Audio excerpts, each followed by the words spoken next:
Hi, my name is Kiesel, and we're going to look today at the concept of pain and motor control, an in-depth look at what happens to movement following injury. If you've been involved with the functional movement systems training, whether you've had the FMS training or you've learned about the Y balance test, or you've taken the medical side, the SFMA, this can be a very important concept for you. If you've taken the SFMA training, you've seen this lecture in depth, but I want to hit some highlights for those of you that may be new to the system. We utilize this simple graph to show us essentially what happens with pain and motor control. Whether you have an injury or pain, doesn't matter what comes first, we've got change in motor control. We'll use this to introduce our research from the FMS and Y balance perspective, as well today as talk more in depth about what we think happens to movement, and really we're going to get right down to what happens at the core and how that affects movement. We always talk about risk factors when we're dealing with injury and movement changes, and we always go back to that previous injury. If you've heard us lecture before and looked into the research, you know that previous injury is the most robust risk factor for future injury. We've got to look at other studies which also show asymmetries in movement, muscle imbalance, etc., and alteration in motor control and balance are also predictive. Previous injury, as Gray Cook has said many times, is a loaded statistic. So that really means there's a lot going on with those people that are injured, those subjects that are injured. We just haven't quite have a way to capture, to measure that yet. I'm going to give you some ideas of how we're getting to do that now. We're going to look at some neuromuscular changes that occur with injury, and we're going to use ankle sprains and chronic ankle instability as the example. There are numerous studies looking at low back pain, other areas, but ankle injuries give us a good example of what changes in the system. First thing we'll look at is a study that simply showed that after an ankle sprain, and this is healed up, this is folks that are asymptomatic at the time they're tested, but they have had a previous ankle injury, will show decreased reach distances on the star excursion balance test. What we really want to talk about are neuromuscular changes that we see in motor control, which are delays in activation of muscle contractions. In this case, it's ankle sprain patients that we demonstrate delays in glute max function. So we're starting to look farther up the chain and start to recognize that an ankle injury affects muscle activation and motor control all the way up. And then also study in those with chronic ankle instability that have shown decreased hip abduction and extension strength. Now we'll look at proximal timing of muscle activation. Again, that motor control component that changes. And these are chronic ankle instability patients. Two things: significant latencies in glute medius firing with a simple inversion perturbation. So patients standing on one foot, the force plate moves a little bit underneath them. If you've had a chronic ankle sprain, your glute medius is going to turn on a little bit later. Next, and this is one that really does it for me, simply going from double limb stance to single limb stance. If you've had an ankle injury, that strategy is different. There's delays and changes that occur. That tells me that your entire motor system has changed due to this injury, and it's one of the subtle changes that we know does not tend to resolve with our traditional rehab. Now let's look at orthopedic patients that all of us see at times, total knee patients. Okay, so they've had a new knee put in, they've had arthritis for years, they've gone through full rehabilitation, they got full range of motion, they get their strength back. But if we look at the pattern of movement, something as simple as going from sit to stand, they're still in that compensatory strategy. They're still using their hip improperly, avoiding that quadricep because the pattern was never relearned. So this is one good piece of data that tells us and shows us that if you fix an impairment on the table, it may not actually play out to a functional movement pattern change. Next, we're going to look at experimentally induced pain, and this was a study that we did at our lab in Evansville, and we were looking at multifidus function, part of my dissertation work looking at different types of exercises for low back pain, but we had a really interesting finding when we looked at these two simple tasks that activated the multifidus under conditions of no pain and induced pain. So we use a hypertonic saline, a very classic model to induce pain. We are able to check then motor control changes that occur from the baseline measurements to the induced pain measurement. We did two different tasks, simply standing on the force plate and lifting your arm up and down, so a shoulder flexion and extension task, a simple arm lift model that has been used a lot. And then we did a simple weight shift task, so you're simply shifting forward and back in a standardized frequency, and that has been shown in our previous studies to activate the multifidus. We collected those data with indwelling EMG during the baseline, after pain had been induced with hypertonic saline, so the pain had to get up to 4 out of 10 or higher on an 11-point scale, and then we captured it after recovery. And what we found was really quite interesting in terms of how pain changes motor control. This slide looks at the arm lifting component and it breaks the flexion and extension phases up. But what we saw during the induced pain component in the middle bar is that the EMG activity in the multifidus went up. So during the arm lifting component, and particularly during the return to neutral or the extension phase, we saw a significant increase in multifidus activation during the induced pain condition. During the weight shift condition, we actually saw the opposite. We saw that the central nervous system decreased activation into the multifidus. And this just tells us that the motor control system can change immediately, and it changes at a very high level. It's not a reflex change. If it were reflex change, it would be quite similar. The muscle would be down or would be up with each task. Here we showed in an instant, arm lifting is a different response in a painful condition than weight shifting. So it gets us to think about how specific the neuromuscular system can change with pain on board. So the take-home from this study, and really the contemporary way that we look at pain and motor control changes, is summarized in this slide, that pain will alter motor control in a somewhat unpredictable manner. And we think now that it's pretty much task dependent. So it sort of depends. The system will decide whether it needs more activity or less activity. And if you look into the literature and other summary studies, that's where it really is today, that it's probably task dependent. Another summary slide or summary study from Paul Hodges' group and Carol Richardson, same idea, suggesting that these changes in motor control due to pain occur at a higher level. So it's not reflex level, it's higher than that, supraspinal level, all the way up to the motor planning level.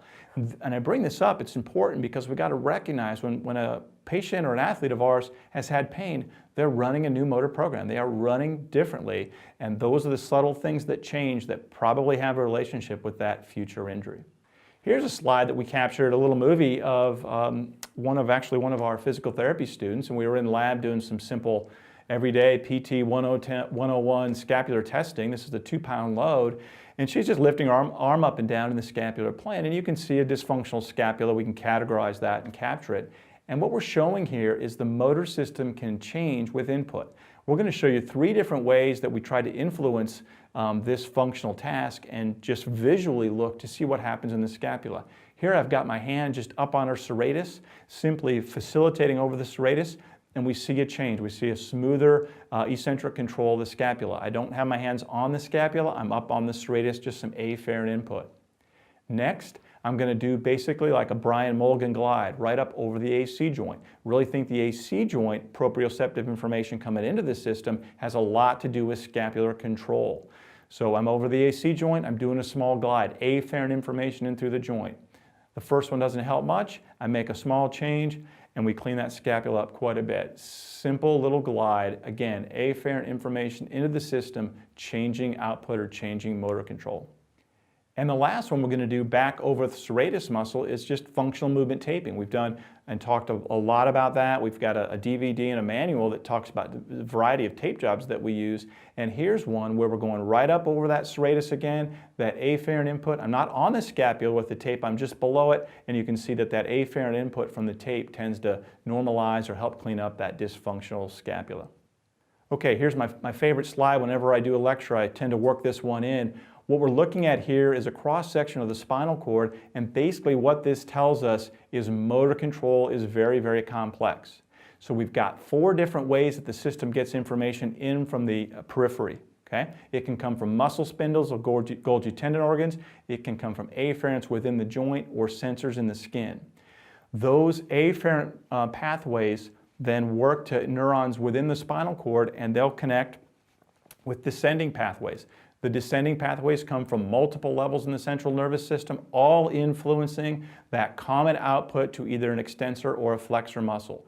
All this slide tells us is things are very complex. There's lots of ways to influence motor control, and that can be good or bad.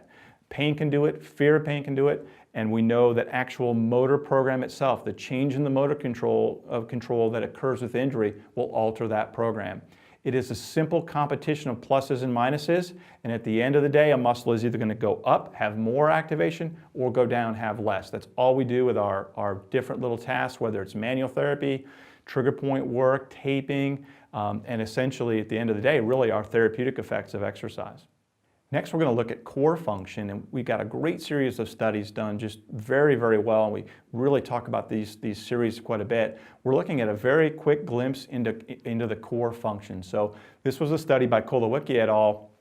Looked at over 300 athletes coming in to start their season over several years, and they basically put them into a jig so it locks their hips up like the picture shows, and then we had surface EMG electrodes on several global trunk muscles. They then created a load through the trunk, and what this picture shows is a posterior pull. So at time 0, the load is pulling the person backwards, and their instructions are to stay still. They then suddenly release the load, and when the load is released, there's basically that serves as a perturbation to the system, and the muscles have to react to that. And what the study measured is what are the changes in muscle activation that occur when the load is released. What they found in all 4 directions, so pulling backwards, pulling forward, pulling each side direction, right and left, they found that athletes who reported a history of back pain, so they had a back pain episode at some point, pain-free, symptom-free at the time they were tested, actually had increased core muscle activation, or the way it's described in this study, shut off significantly fewer muscles and did so with a delayed latency.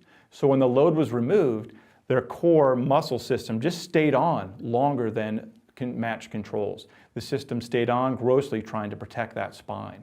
So this is a concept that we've talked about and many people have discussed as being this sort of high threshold strategy. So a high threshold strategy is normal when you're under high load, but when you're under simple releasing of the load in this case, or under low load tasks like simple movements, is actually an abnormal strategy. So it's when the central nervous system brings too much core muscle activation in a gross co-contracted fashion as a remnant of what it used to do to protect the spine. The pain is gone, the disability is gone, but there's a subtle motor control difference or deficit that exists, and this is what we've coined or talked about, this high threshold strategy. It's a short-term adaptation. It's good. It gets you through a painful episode. It gets you through the day. It gets you through practice. But if it continues and perpetuates, it's a detrimental adaptation. It can be there and we don't even know it. So again, a subtle change in core muscle activation being too much muscle activation, not less, something we have to look for in our athletes. This study went on to follow athletes out at 3 years to see who developed low back pain, and what the abbreviation they used is LBI, low back injury. And what they showed, sure enough, consistent with the data, is previous injury of back pain, body mass index or body weight, having higher body weight, and this latency or this high threshold strategy. Between those 3 factors, they were able to predict 74% of the outcome of developing a low back pain injury. So essentially we're starting to see how all the risk factors come together, and now we're looking at, one, we can't measure in athletes this high threshold sort of strategy. We can't take everyone into the lab, but you can count that if an athlete reports a history of back pain, they're probably running on a little bit of high threshold core. They followed a subset of athletes out and looked at some other measurements they took. When you unload the weight, when the athletes are in the jig, there's also amount of displacement or actual movement. So they looked at displacement and then active repositioning, which is known as a proprioceptive test. So those 2 factors and a history of back pain then went on in a subsequent study to predict knee pain.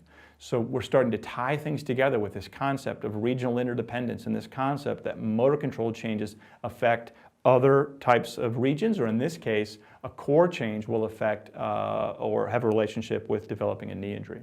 This study looked at athletes with some basic functional testing. It was done a while back, and Nadler looked at a lot of good functional tests, and it was just sort of an interesting finding. One of the tests they did was a shuttle run. So 20-meter shuttle run where you have to go out and change directions. What they found, just an interesting finding, again, athletes that report a history of back pain but are pain-free at the time that were tested, when compared to matched controls, ran slower times. Okay? So we've shown through Kolowicki's data that athletes with back pain have increased core activation. Now we've got a functional representation of that changing directions, a shuttle run that is slower in those that have had back pain. So why? I'm just sort of extrapolating this out. There's no way to know this for sure, but I'm thinking that there's something related to this high threshold strategy or this motor control core change that's associated with those that have had a back pain episode. So that gets us to one of the hallmark ideas when we're dealing with pain and motor control and exercise. Pain, regardless of its origin, will alter motor control. What does that mean? If you're a fitness professional, if someone has a painful movement pattern, you have to refer that patient out to the appropriate medical professional. If you're in our system, that would be a medical professional trained in the SFMA. If not, get them out. Don't train painful patterns. For the rehab professional, working someone through rehab, the SFMA will get you there, but we avoid the painful pattern with exercise. We do not want to reinforce this abnormal motor control or this motor pattern with exercising them through pain. So pain changes motor control. We need to address that at multiple levels in the system. So the summary or the take-home slide of how we look and tie together previous injury and motor control changes is right here. There's a motor control adaptation that occurs, probably partially pain-driven, and it simply doesn't normalize with the rehabilitative efforts. And that doesn't mean our rehab's bad. That can be, we know a lot of athletes don't get all the rehab that they should. We know there's limited resources and access and compliance. But even if you take someone start to finish, there's still a small motor control change that's going to be there. And we're trying to measure that with our body relative movement testing, functional movement screen, and the Y balance test, all part of our functional movement systems. If you get the book Movement by Gray Cook, the entire system is laid out, functional movement screen to assess risk, the Y balance test to help with risk and return to sport. And when someone's injured, we want to work on those non-painful patterns, and we do that through the SFMA.